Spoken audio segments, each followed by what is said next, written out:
Hi ಸ್ನೇಹಿತರೆ, best Kannada YouTube ಚಾನಲ್ಗೆ ಸ್ವಾಗತ. ನಾನು ನಿಮ್ ಜೊತೆ ಮಾತಾಡ್ಲಿಕ್ಕೆ ಟೈಮ್ ಅನ್ನ ಕಂಡುಕೊಳ್ತಾ ಇದ್ದೀನಿ. ಯೂಟ್ಯೂಬ್ ನಲ್ಲಿ ವಿಡಿಯೋ ಹಾಕ್ಬೇಕು, ಅಲ್ಲೊಂದು 7-8 ಸಾವಿರ ಜನ ಸಬ್ಸ್ಕ್ರೈಬರ್ಸ್ ಇದ್ದಾರೆ. ಅವರಿಗೋಸ್ಕರ ಏನಾದ್ರೂ ಒಂದು ವಿಡಿಯೋನ ಪ್ರತಿದಿನ ಅಪ್ಲೋಡ್ ಮಾಡ್ಬೇಕು ಅಂತ ಯೋಚನೆ ಮಾಡ್ತಾನೆ ಇರ್ತೀನಿ. ಆದ್ರೆ ಟೈಮ್ ಟೈಮ್ ಟೈಮ್ ಟೈಮ್ನೇ ಒಂದು ದೊಡ್ಡ ಪ್ರಾಬ್ಲಮ್.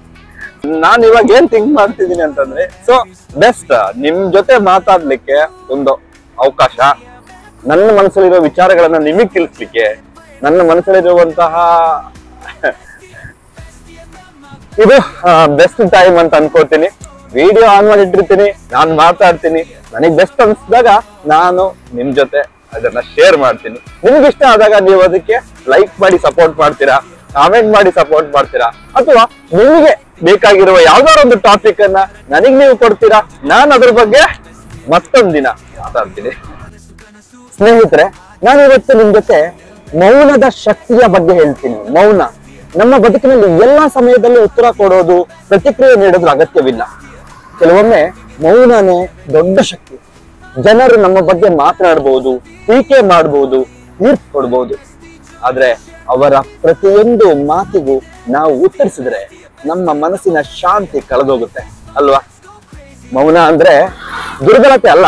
ಮೌನ ಅಂದ್ರೆ ನಾನು ನನ್ನ ಶಾಂತಿಯನ್ನ ಕಾಪಾಡ್ಕೊಳ್ತಿದ್ದೇನೆ ಎಂಬ ಸಂದೇಶ. ಇದು ಒಂದು ರೀತಿಯ ಆಂತರಿಕ ಶಕ್ತಿ, ನಮ್ಮೊಳಗಡೆ ಇರುವಂತಹ ಶಕ್ತಿ. ಸ್ನೇಹಿತರೆ, ಮೌನದಲ್ಲಿರುವ ಶಕ್ತಿ ಅಂದ್ರೆ ಕೋಪ ಬಂದಾಗ್ಲೂ ತಾಳ್ಮೆ ತೋರೋದು, ಅಪವಾದ ಕೇಳಿದಾಗ್ಲೂ ನೆಮ್ಮದಿ ಕಾಪಾಡೋದು, ಅನಗತ್ಯ ವಾದದಿಂದ ದೂರವಿದ್ದು ನಮ್ಮ ಗೌರವ ಉಳಿಸ್ಕೊಳ್ಳೋದು.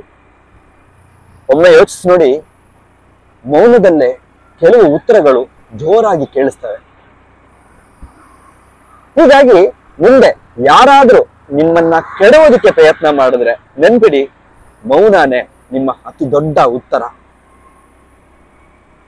ಮುಂದಿನ ವಿಡಿಯೋದಲ್ಲಿ ಸಿಗೋಣ. ಅಲ್ಲಿವರೆಗೂ ಟೇಕ್ ಕೇರ್, ಬಾಯ್.